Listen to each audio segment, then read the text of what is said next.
হাতে ঝলসে উঠবে সেই খর্গ, দু পায়ের উপরে বেজে উঠবে রণদুন্দুভি, নৃশংস অস্ত্র থাকবে সভ্যতার দেহ, প্রগতির দেহ, উন্নতির দেহ।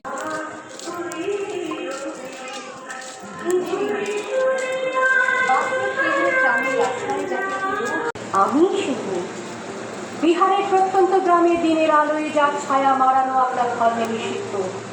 আর রাতের গভীরে যাকে বস্তি থেকে তুলে আনতে পাইপ বরকন্দাজ পাঠান আপনি, আর সুসজ্জিত বিছানায় যার জন্য অপেক্ষায় অধীর হয় আপনার রাজকীয় লাম্প, তাকে আপনি নিয়ে যেতে চান সাহেবী বাংলোয় মধ্যরাতে, ফায়ার প্লেসের ঝলসে ওঠা আলোয় মোদির চোখে দেখতে চান যার অনাকৃত শরীর।